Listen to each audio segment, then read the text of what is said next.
한자 이야기, 낱말 이야기 1275번째 시간입니다. 이번 시간은 부수 이야기란 제목으로 말씀을 드려보겠습니다.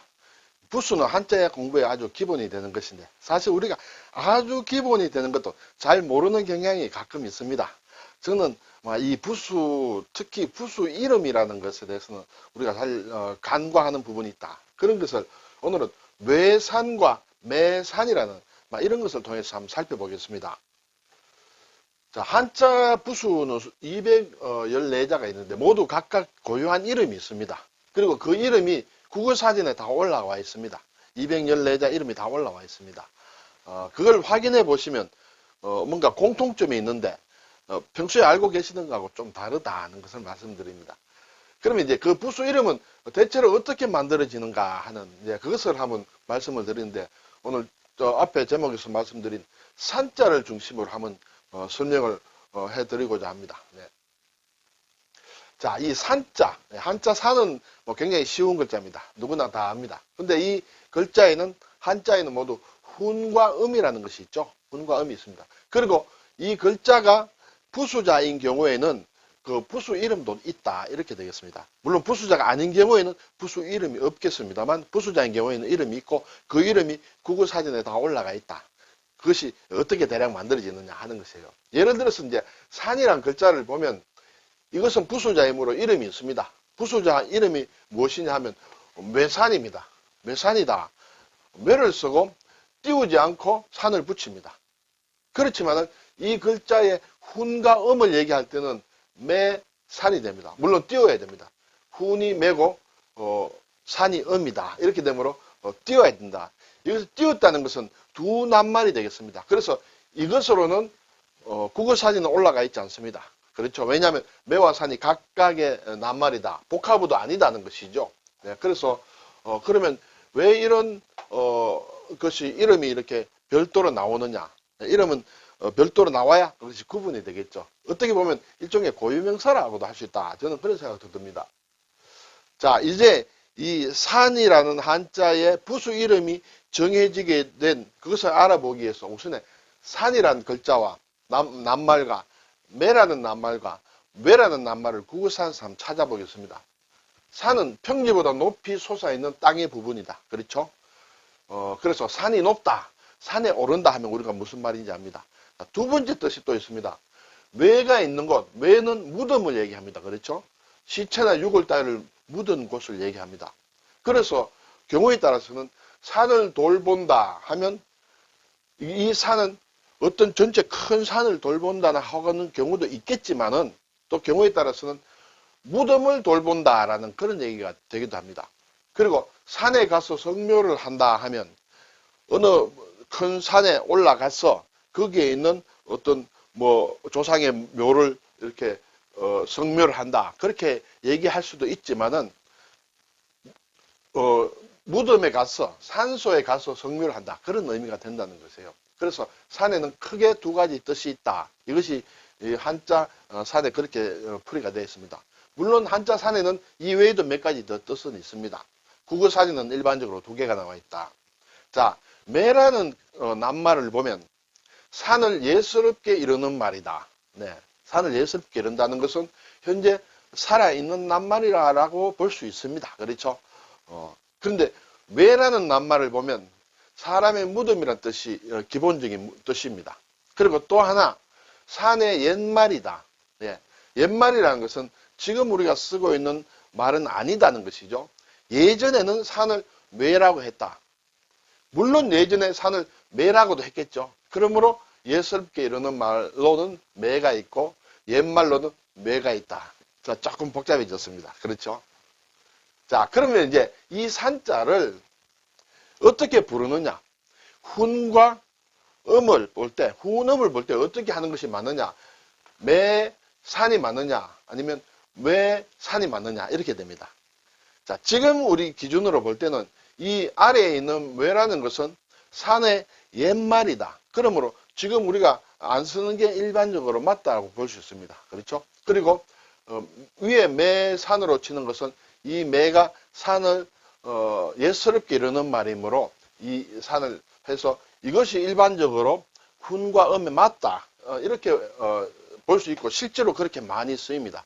그렇지만은 자전에 따라서는 이것이 대부분입니다만은 경우에 따라서는 이것도 나온다 이렇게 되어 있습니다. 이것은 제가 생각에는 이러한 구분을 정확하게 어디서 해놓지 않았기 때문에 그런 것이 아닌가. 그래서 자전을 보시면 여기 두 개가 좀 섞여서 나오는데 빈도수로 보면 매산이 이 부분이 훨씬 많다는 그런 것을 말씀드립니다.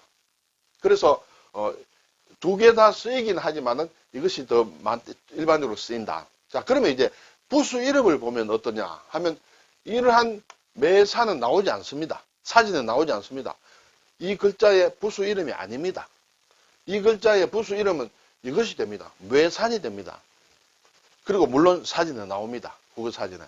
설명은 한자 부수의 하나, 어떠한 이러한 글자에 쓰인 이 산, 어떤 특정 글자 안에 쓰여 있는 부수로서의 산을 얘기할 때는 매산이라고 쓰는 것이 맞다. 이렇게 되겠습니다. 자, 산에 대한 결론을 말씀을 드리면 산의 훈과 음은 매산이 가장 맞다. 그렇지만 산을 뜻하는 옛 글자인 매를 쓰는 것도 가끔 나온다. 저는 제 개인적으로 세모로 쳐봤습니다. 완전히 틀렸다고는 할 수 없다. 이렇게 되겠죠. 그러면 산의 부수 이름은 앞에 말씀드린 대로 아래쪽에 있는 매산이 맞는 것이고 이것은 틀렸다. 이렇게 되겠습니다. 여러분이 가지고 계시는 자전을 보시면 자전의 앞과 뒤에는 보통 부수자가 나옵니다. 그 부수 이름을 보면 어느 것이 적혀 있느냐 한번 살펴보시기 바랍니다. 만약에 이렇게 적혀 있으면 이것은 좀 잘못된 것이다. 일단 그렇게 볼 수 있습니다. 그러면 이제 한자가 214자의 어떤 부수 이름이 다 있다고 했습니다. 그걸 다 따질 수는 없습니다만 부수 이름을 만드는 데는 어떤 일반적인 규칙이 있다. 214자 중에서 대략 200자는 그런 식으로 만든다. 그렇지만 열 몇 개의 글자는 조금 다른 이름을 가지고 있다는 것을 한번 살펴보겠습니다. 그래서 전부 다 살필 수는 없습니다만 큰 특징들을 중요한 것을 몇 개 살펴보겠습니다. 일반적으로 부수 이름을 만드는 것은 자 훈과 음이 있습니다. 이것이 힘력이면 힘은 훈이고 이제 음은 역이 되겠습니다. 그리고 물론 띄워야 됩니다. 이것은 두 개의 낱말입니다. 그렇죠? 그래서 사진에 물론 나오지 않습니다. 그렇지만은 이 글자의 부수 이름은 이것을 두 개 합친 힘력이다. 이것은 부수 이름이에요. 이것은 한 낱말입니다. 그래서 국어 사진에 나옵니다. 물론 이런 형태 입구의 경우에는 입과 구가 떨어져서 훈과 음이 됩니다. 그렇지만 부수 이름은 입구 이렇게 됩니다. 사람이는 사람과 인이 각각입니다. 훈과 음입니다. 그렇지만 부수 이름은 사람인 이렇게 됩니다. 한자에 대략 한 200자 정도는 다 이런 식으로 부수 이름이 만들어져 있습니다. 네, 이런 식으로 만들어져 있다는 것을 여러분이 직접 확인도 할 수 있습니다. 자, 이제 조금 예외적인 것들도 같이 말씀을 한번 드려보겠습니다. 예를 들어서 이러한 글자는 사람인자가 다른 글자와 합쳤을 때 변으로 쓰이는 그런 글자죠. 그래서 이 글자도 기본적인 훈과 음은 사람인입니다. 그렇지만 부수 이름은 사람인이 아니라 사람인변입니다. 띄우지 않고 씁니다. 사람인변. 왜냐하면 이 글자는 거의 100% 변으로만 쓰인다. 이렇게 보아서 이것은 무조건 변이다. 그래서 사람인변이 부수 이름이다. 훈과 음은 사람인이다. 그렇지만은 이것이 사람인변이기 때문에 또 사람인변인이라고도 얘기를 한다. 이렇게 되어 있습니다. 자, 이것이 집음자입니다. 집음 부수입니다. 그렇죠? 근데 이것은 붙여서 집음이 아니라 음호 또는 음호밑이라는 부수를 가지고 있다. 집음이라는 부수는 없습니다. 부수 이름은 없다. 자, 여기에서 집음에서 점이 떨어져 나간 것은 기습음입니다. 그렇죠? 이것도 기습음을 붙인 글자가 부수가 아니라 민음호밑이다. 음호에서 점이 떨어져 나갔다. 그거에는 민자를 붙인다. 민자는 없다라는 얘기입니다. 그렇죠? 민자. 네, 그래서 점을 밀어버렸다. 이렇게 생각하셔도 되고, 뭔가 없는 것이 민자다. 무늬가 아무것도 없는 것이 민자다. 이런 식으로 마찬가지입니다. 그래서 없는 것을 얘기한다. 산의 경우에는 훈과 음은 매산이지만은 부수 이름은 앞에서 봤듯이 매산 이렇게 됩니다. 네. 자, 이것은 이제 집면이에요. 집면. 그렇지만 부수 이름은 붙인 집면이 아니라 간머리라고 한다.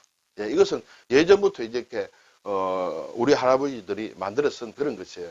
그러면 여기에서 갓은 무엇이냐면 사람의 머리에 서는 갓이 아니고, 예, 이 글자가 붙어 있는 나오는 대표적인 글자가 이렇게 집가자예요. 집가자의 머리 부분에 쓰인 글자다 해서 갓머리. 이것은 여기에서 가라는 것은 집가자를 얘기한다. 이렇게 생각하셔야 됩니다. 자, 그리고 이것은 이제 덮을멱이라는 글자예요. 덮을멱이라는 글자인데 부수 이름은 민간머리다. 네, 민. 여기에서 점이 떨어져 나갔습니다. 그렇죠? 그래서 여기도 민자다. 민어모와 같은 그런 식으로 부수 이름을 만들었다. 자, 그래서 사실은 간머리 또는 민간머리 하면 아는 사람은 물론 알겠지만은 바로 이렇게 집이다, 덮었다라는 의미가 들어오지 않습니다. 그래서 지금 제 생각으로는 이 글자도 부수 이름이 집면 또는 이 글자도 부수 이름이 덮을멱 이렇게 만들었으면 좀 더 글자를 파악하는데 좀 더 쉽지 않겠느냐 그런 생각이 듭니다. 자, 칠복이란 글자도 있습니다. 칠복이란 글자는 이렇게 두 가지로 쓰고 있습니다. 이것이 정자고 이것이 속자지만은 이렇게 같이 이렇게 나와 있다. 자, 이것의 부수 이름은 합친 칠복이 아니라 덩그럴문이다 이렇게 얘기를 하죠. 네, 덩그럴문입니다. 왜 덩그럴문이냐 하면 그럴문자가 있습니다. 그럴문자, 여기 그럴문이에요. 그럴문과 등은 동등하다, 비슷하다, 같다 그런 뜻이에요. 왜 그러냐면 이 글자를 쓰면 이 글자가 그럴문자하고 비슷하다는 것이에요. 그래서 등 그럴문이다. 그리고 원래 글자인 여기에도 이름을 같이 붙여서 덩그럴문 이렇게 쓴다. 자, 보일시자는 이렇게 원래 일반적으로 만드는 부수 이름처럼 붙여서 보일시가 됩니다. 그런데 이렇게 쓰는 경우도 있죠. 이것은 이제 다른 글자와 합쳐서 변으로 쓰일 때입니다. 이 글자 자체도 보면 훈과 음은 보일시 이렇게 띄우고 씁니다만 부수 이름은 보일시변 이렇게 붙여서 씁니다. 그래서 이 글자의 훈과 음이 보일시변 시라고도 한다. 이렇게 되겠습니다. 자, 그래서 보면 앞에서 사람인변, 사람인변인 하듯이 그러한 일종의 이제 규칙성도 가진다. 이렇게 되겠죠. 자, 그리고 또 이제 구술옥과 임금왕이라는 글자가 있습니다. 그렇죠? 구술옥은 옥이라고도 하고 구술옥이라고도 한다. 자, 이것이 부수 이름으로 쓰일 때는 구술옥 이렇게 됩니다. 그렇지만은 이러한 모양의 부수자가 나올 때도 있습니다.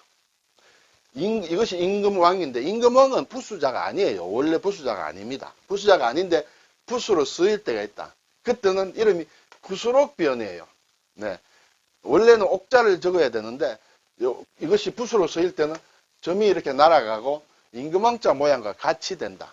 그래서 이름은 구술옥변이라고 한다. 그렇지만은 이 글자 자체의 원래 글자는 임금왕이 훈과 음이 된다. 이렇게 되겠죠. 자, 이 글자는 이제 술의 차 또는 술의 그라고 합니다. 발음이 두 개예요. 자, 발음이 두 개면 부수 이름이 두 개냐? 그렇지 않습니다. 여기에서 술의 차를 붙인 술의 차가 부수 이름이 아니라 그자를 붙인 술의 그가 부수 이름입니다. 술의 그는 구글 사진은 나옵니다. 그렇지만 술의 차는 나오지 않습니다. 네, 그렇게 되겠습니다. 자, 달월이에요. 달월은 우리가 잘 알다시피 달월, 하늘에 떠 있는 달을 얘기할 때는 달월입니다. 부수 이름이. 그런데 같은 모양인데 고기를 뜻할 때는 육달월 이렇게 쓰죠. 육달월 씁니다. 네. 그래서 이름이 이제 두 개를 가지고 있다. 여기에 고기육이라는 것도 별도로 부수 글자예요. 그때는 고기육 이렇게 적겠죠. 물론 이제 띄우고 적습니다. 그러면 이 글자 자체의 부수 이름은 무엇이냐면 물론 고기육이에요. 자, 이 글자가 다른 글자와 합쳐서 월이라는 형태로 바뀔 때도 있고 그대로 있을 때도 있습니다. 자, 대부분 바뀝니다만 그대로 있는 경우가 이런 썩을 부 같은 경우에는 여기에 글자가 있습니다. 이것이 고기육부다 이렇게 되겠죠. 네. 또 조금 어려우면서도 특수한 것이 이제 언덕부와 관련된 것이다. 이러한 부수자가 있습니다. 잘 쓰지 않습니다. 네, 거의 쓰지 않습니다. 그렇지만 부수자예요. 이름은 언덕부다. 그러면 이것의 부수자 이름 무엇이냐? 언덕부예요. 네, 이것은 좀 잘못이 되었습니다. 언덕부다. 부수자 이름이. 그래서 이러한 글자가 있을 때 여기에 글자가 나온다. 이때는 언덕부 부수 이름이 언덕부다. 자, 그런데 이 글자가 다른 글자와 합쳐서 새로운 글자를 만들 때는 우리가 많이 보는 이러한 모양을 띠게 된다. 네, 이러한 모양을 띌 때 이것은 부수 이름이 뭐냐? 좌부변이다 한다. 그렇죠? 그러면 훈과 음은 무엇이냐? 훈과 음은 좌부변부라고도 한다. 이렇게 되겠죠. 좌부변부. 자, 그러면 왼쪽에 오기 때문에 좌자가 붙었다. 그리고 변으로 서임으로 변자가 붙었다. 그럼 부는 무엇이냐? 예, 언덕부자의 부가 일로 온 것이다. 왼쪽에 있는 언덕부 모양의 글자인데 변으로 서 있는 것이다. 이렇게 되겠죠. 자, 이것과 반대의 글자가 있습니다. 고을읍이란 글자도 부수자입니다. 그래서 고을읍이다. 그런데 부수 이름은 합쳐서 이제 고을읍이다. 아주 드물지만은 이러한 글자가 있는데 여기에 고을읍이 부수자예요. 네. 그런데 고을읍이 다른 글자와 합쳐서 적을 때는 이러한 모양으로 바뀌는 경우가 있습니다. 이것과 모양은 같습니다. 위치만 다릅니다. 언덕부자인 경우에 좌부변은 항상 왼쪽에 붙고 고을읍의 경우에 이 글자는 항상 오른쪽에 붙는다. 그래서 우부방이라고 한다. 그렇죠? 오른쪽에 붙으면 방이라고 하죠. 그래서 우까지 했다. 그럼 이 부자는 뭐냐? 원래 같으면 읍자가 와야 되겠죠. 우읍방이 돼야 될 것인데 이미 좌부변이라는 게 있기 때문에 글자 모양은 같다. 그래서 우부방으로 이름을 만들었다. 네, 좀 그래서 왜 이렇게 이름이 될까라는 것을 곰곰이 따져보면 부자가 어디서 왔을까? 부자가 어디서 왔을까? 이 모양 보면 잘 모르는데 여기에서 온 것이다. 이렇게 되겠습니다. 자, 이제 이런 책받침이라고 우리가 얘기하는, 그렇죠? 흔히 얘기하는 책받침. 노트 밑에 까는 책받침이 아닙니다. 이것은 쉬엄쉬엄 갈 착이라는 글자의 부수 이름이다. 착으로 끝났는데 왜 책받침이냐? 그래서 깊이 설명을 듣지 않으면 오해하기 쉽습니다. 한자 처음 배울 때 왜 책받침인지 뜻을 모릅니다. 그래서 제대로 하려면 착받침이 맞다. 착받침이 맞다기보다 착받침으로 한 것이 더 좋았을 거라는 그런 생각이 듭니다. 어쨌든 국어사전에 올라와 있는 부수 이름은 책받침이다. 그렇지만 원래는 착받침이 되는 것이 더 좋았다 하는 것이 제 생각입니다. 자, 이 글자의 원래 글자는 이것이에요. 그래서 똑같습니다. 쉬엄쉬엄 갈 착이다. 네, 그래서 그렇지만 이것도 경우에 따라서는 가끔 쓰이는 경우가 있습니다. 대체로 이 글자가 올 때는 이렇게 모양이 변합니다만 이대로 쓰일 때도 있다. 그때 이름은 가전 받침책이다. 가전 책받침이다. 가전 책받침이다. 자, 뭔가 아까 앞에서는 민간머리 뭐 이런 것이 있었습니다만은 여기에서는 더 추가가 되었다. 그렇죠? 이 획보다 여기에 획이 더 추가가 된 것이다 해서 가전이라는 글자를 붙인다. 길게 걸을 인이라는 게 있습니다. 그렇죠? 이런 글자가 길게 걸을 인이다. 이것은 부수 이름이 민책받침이다. 네. 민자는 여기 위에 획이 줄어들었다. 밀어버렸다. 그래서 민간머리 같은 것과 마찬가지로 민어모와 마찬가지로 민책받침이 됐다. 이렇게 되죠. 자, 오늘 부수 이름을 한번 살펴보았습니다. 한자 214자에는 모두 부수 이름이 있고 그것이 전부 국어사전에 올라가 있습니다. 그 일반적인 원칙은 대체로 훈과 음을 합친 글자, 그것이 한 낱말로 되어서 올라가 있고 그것이 대략 한 200개 가까이 있는 그렇게 이름이 만들어지지만은 그 이에 열 몇 개는 또 특별한 이름을 가지고 있다는 것도 살펴봤습니다. 그 중에 대표적인 걸로 이 산자라는 것이 훈과 음은 매, 산 이렇게 일반적으로 쓴다. 그렇지만 가끔 예전에 매를 산을 매라고 했기 때문에 매산이라고 하는 것도 보인다. 그렇지만 부수 이름은 매산을 붙인 것이 아니라 예전에 산을 매라고 한 것이 남아서인지 몰라도 매산이라는 것이 부수 이름으로 되어 있다라는 것을 한번 살펴보았습니다. 감사합니다.